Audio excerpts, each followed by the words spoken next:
Welcome back, everyone. Our objective for this section is to explore the architecture, art, and use of ornament and inscriptions in the Islamic world. This presentation will focus more concisely on these three examples, though. We see the Dome of the Rock in Israel, we see the Great Mosque of Cordoba in Spain, and the Taj Mahal in India. So let's just do a brief review on our last chapter on Byzantine art. Here we have this example that we focused on, the Hagia Sophia. And since the fall of the Western Roman Empire, we've moved away from paganism that we focused on with ancient Greek, Roman art, as well as Etruscan art too, to this monotheistic religious architecture and these ideals being established. You read in our last chapter, with examples such as this with the Hagia Sophia, that Emperor Justinian I and Empress Theodora built this to embody imperial power as well as Christian glory, and really define those as being inseparable from each other. We also saw that this site has been very contested. There has been a lot of political strife that has come through here, and a lot of empires have claimed this. And here we have a calligraphic roundel. And as you read how this site was taken over, also symbolically as a sign of the ruling conqueror's empire as well as religious conquest, we saw how this was seen through the site. For example, you have 8 calligraphic roundels, and these are devoted to Allah, Muhammad, and the caliphs, who include Muhammad's grandsons. We also discussed the controversy over icons. And what you see focused on this site, too, Hagia Sophia, once again, is we saw the portrayal of conflicting views regarding how to portray divinity. So you read about this as the portrayal of Christ, often shown as surrounded by Mary and John the Baptist. This was known as the deesis. And the controversies of these icons through iconoclasm, the destruction of the icons, and iconophiles or iconodules, the promoters and advocates of these representational portrayals of holy figures. So this was very controversial. And we see here that this was created after a return to the Orthodox faith, these beautiful golden mosaics. And a lot of this iconoclasm happened during the 8th century and again in 813, but you have the recreation of icons such as what we see here after a return to the Orthodox faith. What you also saw in our last chapter too, what we see here is the 12th century Virgin of Vladimir. This is not on our study guide, but a very well-known image also from Constantinople, which is where we were centered and really kind of focused in our last chapter. This was a center for devotional images, even though these were sometimes exported to other countries and represented kind of regional styles too. What we see here is this Byzantine emphasis on personal faith.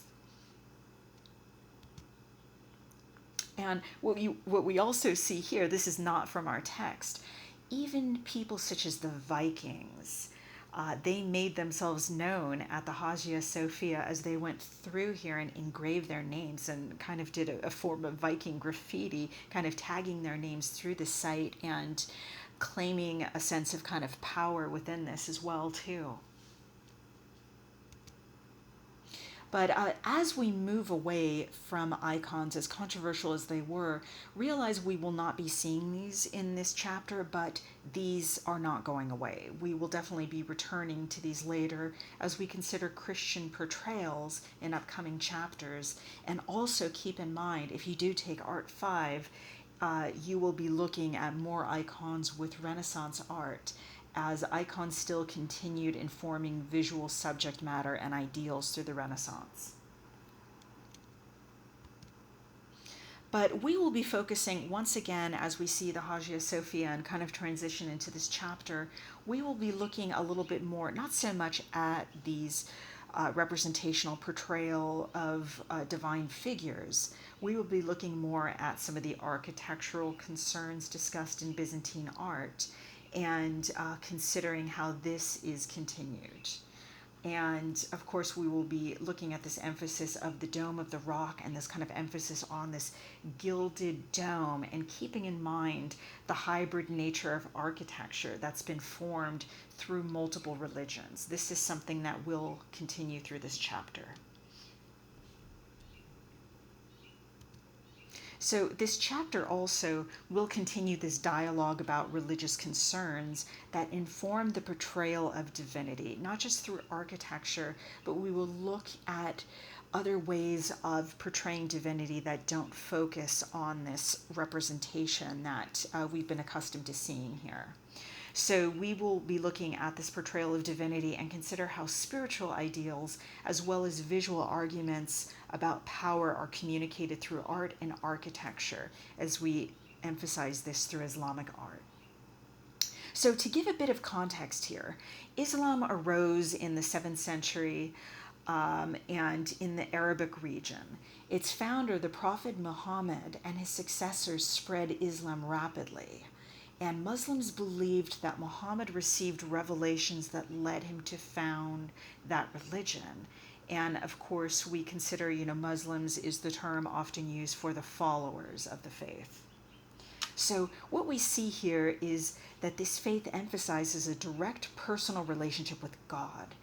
And Muslims participate in congregational worship at mosques. And this is a term we will be considering throughout this chapter. Mosques reflect the founding spirit of Islam, as the faithful pray directly to God, led by an imam, but without a priesthood. And we start to see this at the Dome of the Rock. So here we have the Dome of the Rock. And this was inspired by Roman and Byzantine architecture. And we see that this remained kind of in this visual vocabulary as early Muslims built shrines, mosques, and palaces. And again, remember that gilded dome, that beautiful dome with the clear story, windows, even as problematic as its construction was, as well as innovative as it was with pendentives. We see this represented once again at this site, and the way that it would evoke a religious experience kind of, through the use of light that we looked at through Hagia Sophia, but also being symbolic as well, too, of something that is heavenly, something that is divine. So a couple of questions to consider as we consider the Dome of the Rock. What is significant about this site? And how do we see the visual and spiritual ideals of Islam through this site? So let's consider this. And here we have the interior of the Dome of the Rock. So a little bit about this site is it was captured by Crusaders around 1099 and recaptured in 1187 and reconsecrated as a Muslim shrine. So by appropriating a site wholly to Jews and Christians, the Dome of the Rock manifested Islam and really kind of represents itself as superseding the prophecies of these faiths.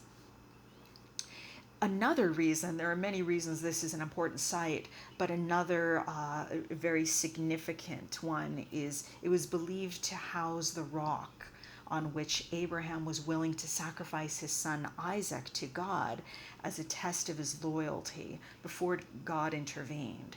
So here we see this foundation stone, very important symbolic relic in a sense here. And this, the Dome of the Rock, was also the direction of prayer before Muhammad changed this to Mecca. So what we also see here, as we leave the foundation stone and we leave this image of the interior, what we see is this underground room on the left, believed to house the mihrab. And within mosques, you often have this mihrab. And what you see here is it identifies the Qibla wall. So you have a niche in the wall of a mosque at the point nearest to Mecca toward which the congregation faces to pray. And what we see here is possibly on the left an early representation of that. But if you're interested in seeing kind of what may be associated as a more recognizable image of a mihrab, we see this example on the right from Iran. And we'll see other similar examples to this as we progress through the chapter. So let's consider also a couple other vocabulary terms. We have the arabesque, an ornamental design emphasizing pure form in Islamic art. And remember that formal choices and form always reinforces the spiritual ideals. And we also see calligraphic inscriptions. These are quotations from the Quran, of course, the Islamic holy text, in stylized arabesque form. So what we also see here is, of course, what you have is calligraphy is integrated artistically as sacred text and artistic motif. So these ideals, once again, translate into the form that we see here. And the dominant theme of the carved imagery at Muslim sites, such as what we'll see later with the Taj Mahal, is floral and sometimes abstract. And this is also going to be referenced a little bit later. We'll keep this in mind. This is also referential to the theme of paradise. So keep that in mind when we get to the Taj Mahal. But this reverence for the Quran as the word of God, and this we see here, of course, on the exterior of the Dome of the Rock, extends itself by association to the act of writing itself. And of course, we have this emphasis on the color blue, which is a very spiritual color as well, too, to the Muslim people. And there are even sites such as sites in Morocco where you have cities that are painted completely in blue to evoke those spiritual ideals and that spiritual kind of reminder and experience as well, too. So let's consider some of the distinct aesthetics that emerge around these spiritual ideals of calligraphy, of arabesques, of non-representational as far as representing humans, non-representational as far as figures, and kind of focusing more on floral, arabesque, abstract kind of motifs here. You see ornamentation like this. So, of course, Islamic art emphasizes complex ornamentation on surfaces, distracting from the underlying structure. And what you see is an example of an ornament mosaic here on the upper left, and ornament cut tile on the right. And on the bottom in the center, you see mukarna. You see this style, this very kind of elaborate, geometric, floral emphasis again that is kind of, cut into the wall and surface, and kind of references something almost organic as well. So obviously, as we've said here, the representation of humans is not emphasized in Islamic art, but we will see this emphasis on geometric design, ornamental design that references the sacred. And we'll look at this a little bit more with the Taj Mahal. So a little bit of background too on what has been happening in the Islamic world. With the early period from around the 9th through 12th centuries, the Islamic world split into separate kingdoms ruled by independent caliphs, and it did not reunite under successive dynasties. But what this did was this enabled an artistic diversity around the world. And so we're going to be leaving Israel, and we're going to be going to Spain now with the Great Mosque of Cordoba. So what we have here, of course, again, this term, very important on your vocabulary list, a place of worship for Muslims, the followers of Islam. And a little bit about the Islamic world here and the Umayyad dynasties here. What you see is that, of course, this power in the Islamic world fell to regional rulers. And you have, of course, the Turkish Ottoman kingdoms, and you have dynasties in Persia. And in the West, you have the Umayyads, who are from Mecca. And what we see here is an example of Umayyad architecture in Spain. And this site, particularly, this region, was engaged in constant warfare with Christian armies until 1492. But what we see here is Cordoba, a very unique region in Spain. Cordoba emerged as a major commercial and intellectual hub and a flourishing center for the arts. It had universities, libraries, and thrived in its intellectual pursuit. And something distinct about this is it was very inclusive with regards to diverse religions. So you had Muslims, Christians, and Jewish people living together with a tolerance in a way that may be difficult for us to kind of conceive of now. So this continued until the Spanish Inquisition, when people who did not convert were, of course, publicly tortured and killed if they did not become the converts of Catholicism. So what we see here is, of course, we have on the right, we have the exterior of the Great Mosque of Cordoba, but we are focusing on the interior because as far as considering the significance of this site, some of the questions we always want to ask: why is a site significant? How has this impacted art that has followed, architecture that has followed? We're going to look at the interior for that. And here, what you see here on the left with the prayer hall, you see spolia. And of course, we saw this with the Arch of Constantine as well, too. It's this reuse, this reintegration of previous art and architectural remnants. And what you see with the spolia is you see columns of varying heights. But what you also see very significantly is this, just to see a close-up here kind of on the right. And once again, we're focusing on this horseshoe arch on the right, but we have another example on the left too. The horseshoe arch was introduced to Europe through the northern areas of Andalusia, and hopefully in this chapter you read about the Alhambra and the beautiful illustrious gardens that represented the ideals of the Islamic faith as well too. And we'll reference this a little bit, keep those ideals in mind when we discuss the Taj Mahal. But the horseshoe arch was introduced through that region in Spain. But what we see here is we see the horseshoe arch at Cordoba. And something about the horseshoe arch that we see here is it has a center point that is above the level of the arch's springing point. So it pinches kind of inward above the capital. And this is what we see here, the spolia, as well as these beautiful colonnades with the horseshoe arch in the interior, in the prayer hall of Cordoba. This is very architectural, significant as far as architecture that will influence what we see through European architecture. Another architectural element we see, very signature to Islamic architecture, is a minaret.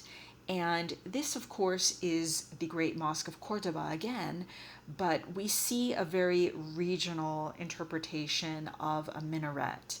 And a minaret is a tower from which to call the Islamic faithful to prayer, in which people would begin praying towards Mecca. And we will look at different minarets kind of throughout the Islamic world, particularly with the Taj Mahal later, but this is once again another example of a regional interpretation of this in Spain at the Great Mosque of Cordoba. Before we look at the Taj Mahal, just to kind of keep perspective of some of the other art forms, we have examples of Islamic prayer rugs, and hopefully you've also read in this section too the arts of the book, how book production flourished because of an emphasis on the study of the Quran. There was a high level of literacy among both men and women. You had libraries that were endowed by members of the educated elite, and you also had these very kind of illustrious books of scribes copying and recopying famous secular texts, and painters supplying illustrations for the books. So there are plenty of other examples of that in this chapter, but this next example we're going to look at, very instrumental to prayer. This is a garden carpet, and that is a 7th century work from Iran.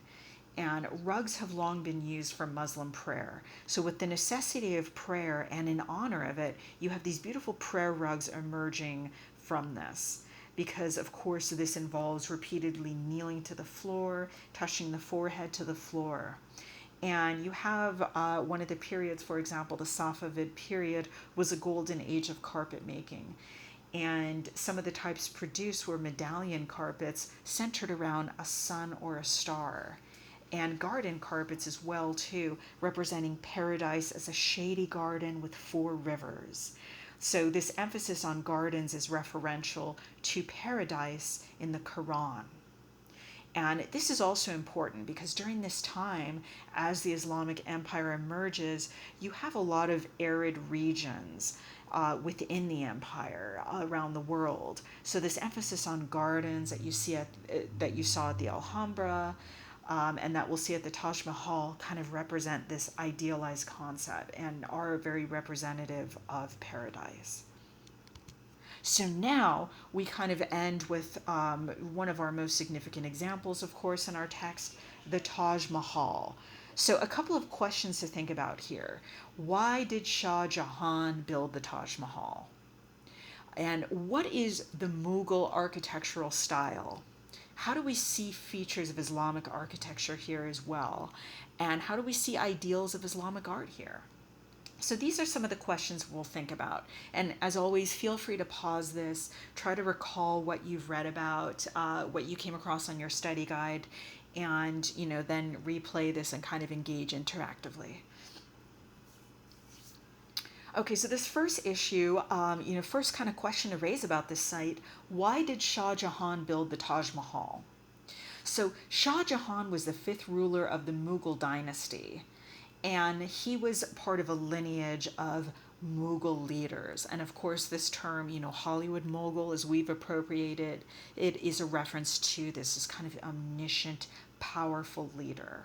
So Shah Jahan was part of the lineage of Mughal leaders. And of course, maybe you've read about Akbar too, also a very important leader and a patron of the art as well too, as we've discussed how leaders were expected to be patrons of the art and leave this kind of immortal architecture to kind of memorialize themselves in their empire. We see Shah Jahan in this lineage as well too. So Shah Jahan was a 5th ruler of the Mughal dynasty, and his favorite wife, who was Mumtaz Mahal, died from complications of the birth of their 14th child. So allegedly she asked to be memorialized within an exquisite, unearthly mausoleum that would immortalize her. So Taj, if we look at the title of this is already inherent to the title. Taj means crown, and Mahal is a reference to Mumtaz Mahal. So let's consider what is the Mughal architectural style. So as we talk about this here, this is Mughal art, of course. With this style, you often see this combination of white and red.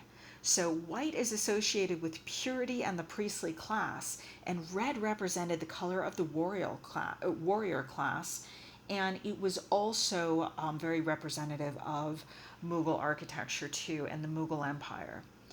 And typically what we have here we can see, we'll kind of look at this example now. Typically red stone was used for exteriors, and white marble was used for special inner places for the tombs of holy men in Mughal architecture. But what we see at the Taj Mahal is this is inverted, and the surrounding buildings are composed of red stone, while this white bulbous dome that we see towards the back here, this is, truly the crown jewel and focal point here, This is constructed of white marble. So this has been, this color dynamic and use of materials has been kind of appropriated in a way that will honor Mumtaz Mahal as well as Shah Jahan. So how do we see features of Islamic architecture here? So let's move on to our next slide. As far as architectural features, there are 4 minarets, and you can see this here. Minarets, as we remember here, these are towers from which to call the Islamic faithful to prayer. But here at the Taj Mahal, they are not functional, they're ornamental. And you also see too inside, as far as additional architectural features, inside there is a mihrab. And of course, as you remember, that is a niche inside the wall of the mosque that points the faithful to the direction of Mecca, near the Qibla wall. And this is toward where the congregation faces to pray. And the mihrab at the Taj Mahal has also calligraphic inscriptions from the Quran holy text. And we also see on the exterior, there are calligraphic inscriptions. And something that's kind of unique about that too is they were designed in a way that they would appear legible and of the same size kind of as you were looking up. So there really was kind of a sense of ingenuity in constructing these calligraphic inscriptions as ornamentation of from the Quran holy text, representing these very strong ideals of the faithful, but also this ornamental legibility too as you would enter. So let's go back here. When you enter the gate here, let's kind of look and see how the Taj Mahal is kind of organized here. So there is a forecourt here, and it is, excuse me, whoops, let's see. Yes, so there's a forecourt. I'm not going to touch this here. I'm afraid to kind of move this. When you enter through the gate, you have a symbolic transition into the spiritual world. And but before that, you have this kind of forecourt here. And that is where you would have the servants' quarters as well as other royal tombs. For example, some of Shah Jahan's other wives are believed to be interred here. And as you pass here through this main gateway, which is where we see all of these people entering, you will enter onto this kind of 4-quadrant garden here. And you can see that here. This is this garden here, this 4-quadrant garden. And you see the ornamental pool in the center, and this waterway leads you to the mausoleum, which really is kind of this central focal point. And you also have, in addition, reference to surrounding rivers as well too, and some of the tributary rivers that lead into the Ganges River, which is a very sacred river in India.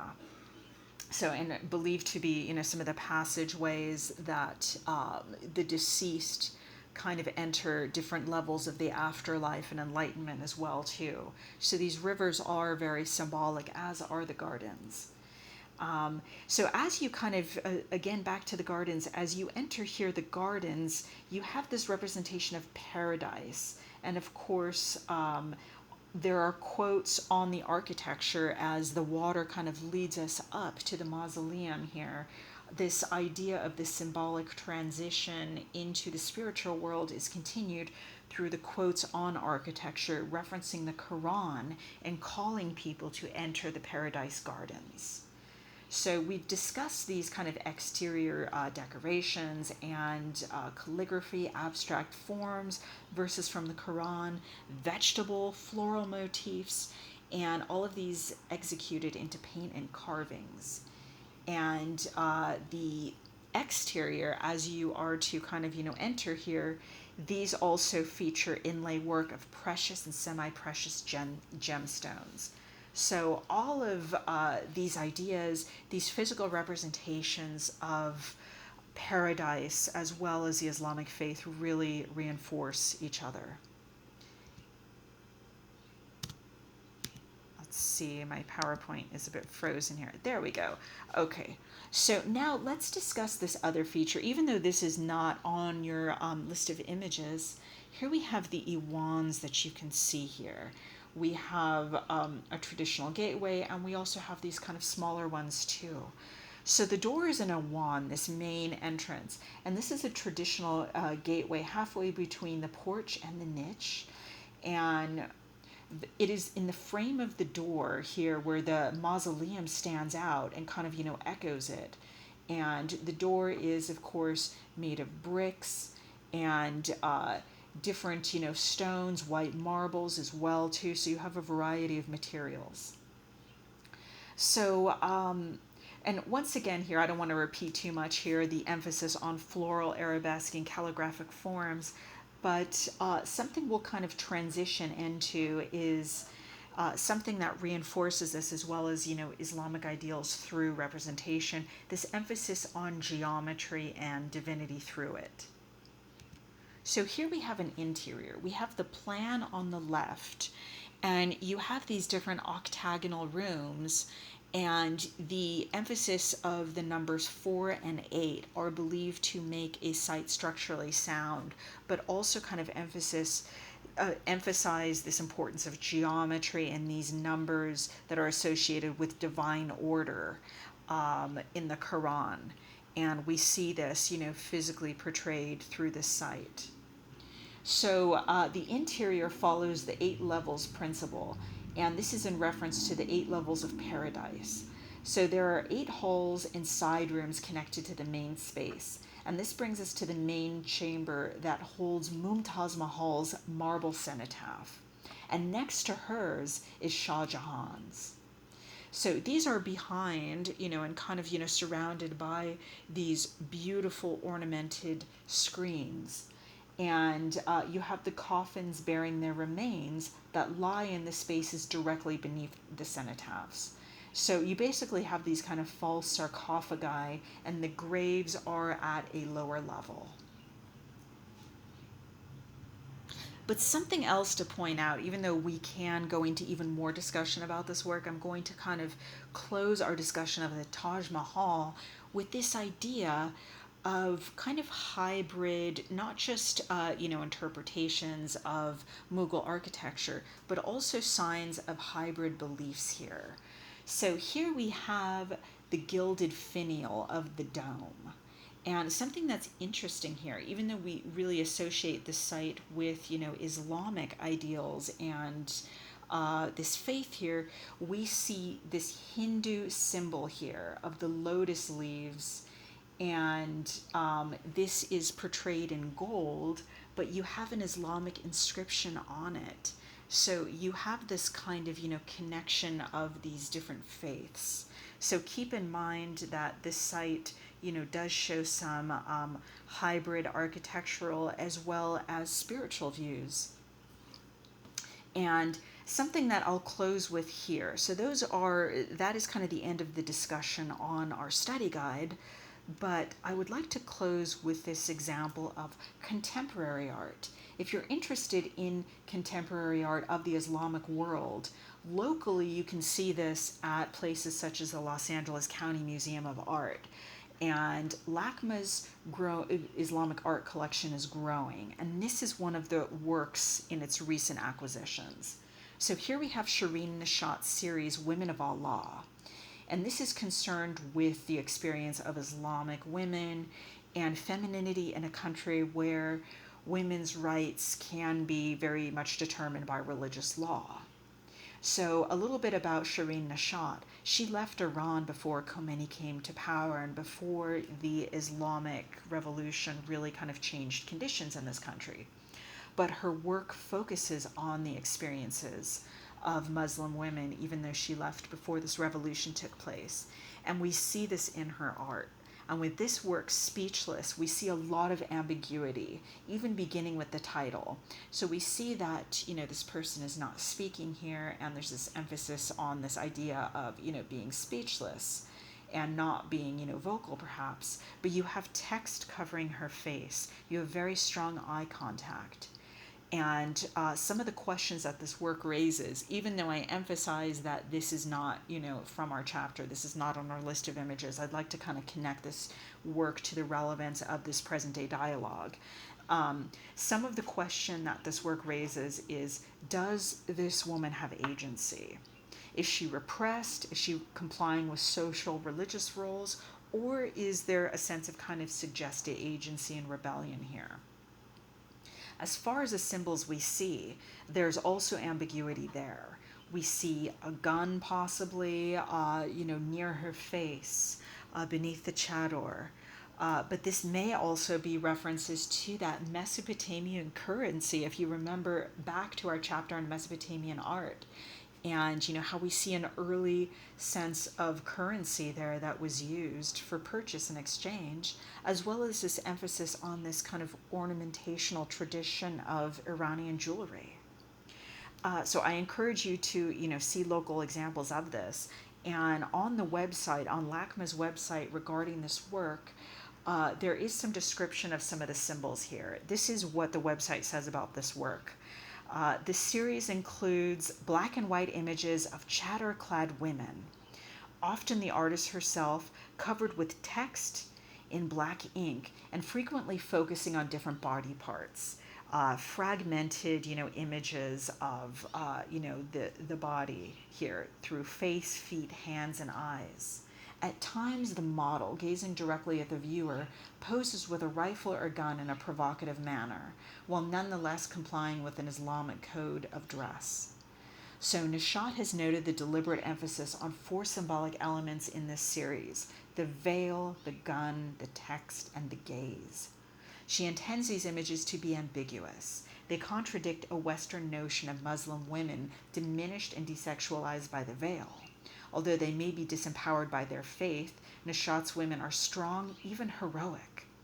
Inscribed on her face are the words of the poet Tahare Sefarzadeh, in which a woman addresses her brothers in revolution, which may be revolution on a personal level, as well as in addition to a spiritual or political one. So I'd like to end with this work, and of course, I hope that you have been able to read the rest of the chapter, even if we didn't discuss every work.